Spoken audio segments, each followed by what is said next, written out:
BS ಯಡಿಯೂರಪ್ಪನವರ ಮೇಲೆ ಲೈಂಗಿಕ ದೌರ್ಜನ್ಯ ಕೇಸ್ ದಾಖಲಾಗಿರುವಂಥದ್ದು.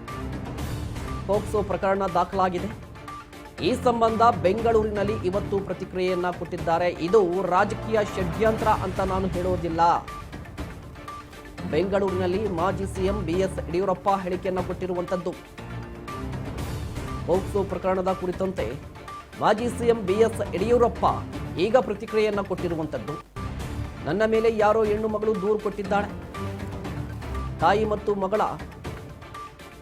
ಮತ್ತು ಮಗಳು ಅನೇಕ ಬಾರಿ ನನ್ನ ಬಳಿ ಬಂದಿದ್ರು. ತಾಯಿ ಮಗಳನ್ನ ಪೊಲೀಸ್ ಕಮಿಷನರ್ ಬಳಿ ಕಳಿಸಿದ್ದೆ. ಕಾನೂನಾತ್ಮಕವಾಗಿ ಈಗ ಹೋರಾಟವನ್ನ ಮಾಡ್ತೀನಿ. ಇದು ರಾಜಕೀಯ ಷಡ್ಯಂತ್ರ ಅಂತ ಹೇಳಲು ಸಾಧ್ಯವಿಲ್ಲ ಅಂತ ಬೆಂಗಳೂರಿನಲ್ಲಿ ಮಾಜಿ ಸಿಎಂ ಬಿಎಸ್ ಯಡಿಯೂರಪ್ಪ ಹೇಳಿಕೆಯನ್ನ ಕೊಟ್ಟಿದ್ದಾರೆ. ಯಾರೋ ಗಂಡು ಮಗಳು ಕಂಪ್ಲೇಂಟ್ ಕೊಟ್ಟಿದ್ದಾಳೆ ಅಂತ ಗೊತ್ತಾಯ್ತು. ಒಂದೊಂದು ತಿಂಗಳಿಂದ ಇರ್ಬೋದು. ತಾಯಿ ಮಗಳು ಅನೇಕ ಸಾರಿ ಇಲ್ಲಿ ಬಂದು ಹೋಗ್ತಾ ಇದ್ರು, ನಾವು ಹತ್ರ ಸೇರಿಸ್ತಾ ಇರಲಿಲ್ಲ. ನಾನು ಒಂದ್ಸರಿ ಬರಬೇಕಾದ್ರೆ ಅವ್ರು ಕಣ್ಣೀರು ಆಗ್ತಾಯಿದ್ರು ಅಂತ ಹೇಳ್ಬಿಟ್ಟು ಒಳಗಡೆ ಕರ್ಕೊಂಡು ಏನು ಸಮಸ್ಯೆ ಅಂತ ತಾಯಿ ಮಗಳನ್ನಿಬ್ಬರು ತುಂಬ ಅನ್ಯಾಯ ಆಗಿದೆ, ಮತ್ತೊಂದು ಮಗಳು ಅಂತ ಹೇಳಿದ್ರು.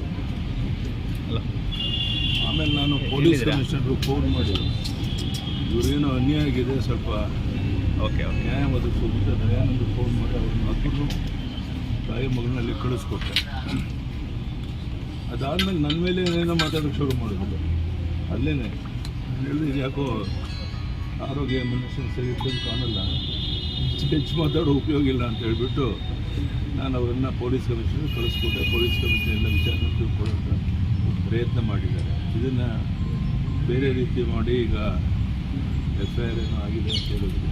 ಏನು ಬೇಕು ಎದುರಿಸೋಣ, ಅದು ಮಾಡೋಣ. ಆದರೆ ಯಾವ ರೀತಿ ಒಬ್ಬರಿಗೆ ಉಪಕಾರ ಮಾಡೋಕ್ಕೋದು ಈ ಥರ ಆಗುತ್ತೆ ಅಂತ ಸ್ವಲ್ಪ ಕಷ್ಟ ಇದೆ ಅಂತೇಳಿ ಸ್ವಲ್ಪ ದುಡ್ಡನ್ನು ಕೊಟ್ಟು ಕಳಿಸ್ತೇನೆ. ಇಷ್ಟಾದರೂ ಸಹ ಈ ರೀತಿಯ ಒಂದು ಬೆಳವಣಿಗೆ ಆಗಿದೆ. ಇರಲಿ, ನೋಡೋಣ, ಎದುರಿಸೋಣ. ಇದೆಲ್ಲ ನಾನು ನಿರೀಕ್ಷೆ ಮಾಡಿರಲಿಲ್ಲ. ಯಾರೋ ಗಂಡು ಮಗಳು ಕಂಪ್ಲೇಂಟ್ ಕೊಟ್ಟಿದ್ದಾಳೆ ಅಂತ ಗೊತ್ತಾಯ್ತು. ಒಂದೊಂದು ತಿಂಗಳಿಂದ ಇರ್ಬೋದು. ತಾಯಿ ಮಗಳು ಅನೇಕ ಸಾರಿ ಇಲ್ಲಿ ಬಂದು ಹೋಗ್ತಾ ಇದ್ರು, ನಾವು ಹತ್ರ ಸೇರಿಸ್ತಾ ಇರಲಿಲ್ಲ.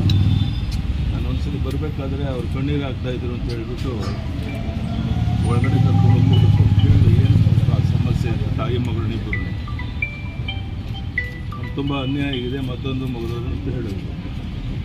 ಅಲ್ಲ, ಆಮೇಲೆ ನಾನು ಪೊಲೀಸ್ ಕಮಿಷನರ್ಗೆ ಫೋನ್ ಮಾಡಿ ಇವರೇನೋ ಅನ್ಯಾಯ ಆಗಿದೆ, ಸ್ವಲ್ಪ ನ್ಯಾಯ ಒದಗಿಸೋದು ದಯಾನಂದ ಫೋನ್ ಮಾಡಿ ಅವ್ರನ್ನ ಹತ್ತಿರ ತಾಯಿ ಮಗನಲ್ಲಿ ಕಳಿಸ್ಕೊಟ್ಟೆ.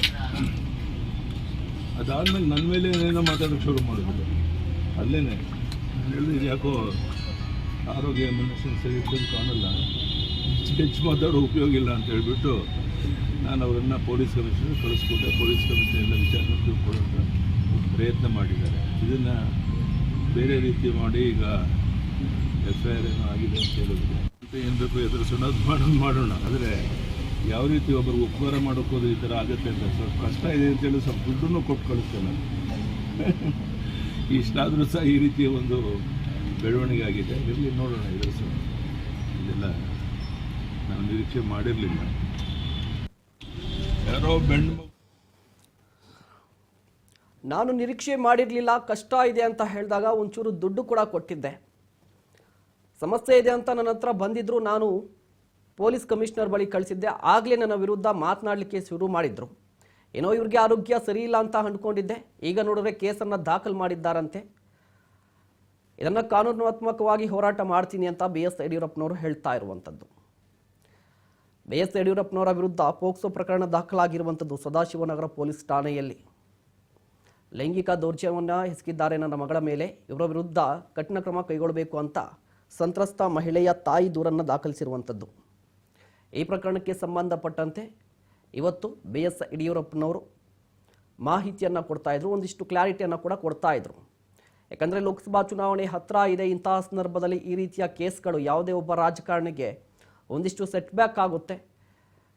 ಹೀಗಾಗಿ ಇಡೀ ಪ್ರಕರಣಕ್ಕೆ ಸಂಬಂಧಪಟ್ಟಂತೆ ಖುದ್ದಾಗಿ ಬಿಎಸ್ ಯಡಿಯೂರಪ್ಪನವರೇ ಒಂದಿಷ್ಟು ಕ್ಲಾರಿಫಿಕೇಶನ್ ಕೊಟ್ಟಿರುವಂಥದ್ದು. ಹೌದು, ನಿಜ, ಮಹಿಳೆ ಮತ್ತು ಸಂತ್ರಸ್ತೆ ನನ್ನ ಬಳಿ ಬಂದಿದ್ದರು, ತಮ್ಮ ಸಮಸ್ಯೆಯನ್ನು ಹೇಳ್ಕೊಂಡಿದ್ರು. ಆಗ ಪೊಲೀಸ್ ಕಮಿಷನರ್ ಬಳಿ ಕಳಿಸಿದ್ದೆ. ಆದರೆ ಅಲ್ಲೇ ನನ್ನ ವಿರುದ್ಧ ಕೂಡ ಮಾತನಾಡಿದ್ರು. ಸಮಸ್ಯೆ ಅಂತ ಹೇಳ್ಕೊಂಡಾಗ ಒಂದಿಷ್ಟು ಅಮೌಂಟ್ ಕೂಡ ಕೊಟ್ಟಿದ್ದೆ. ಈಗ ಕೇಸನ್ನು ದಾಖಲು ಮಾಡಿದ್ದಾರೆ ನನ್ನ ವಿರುದ್ಧ.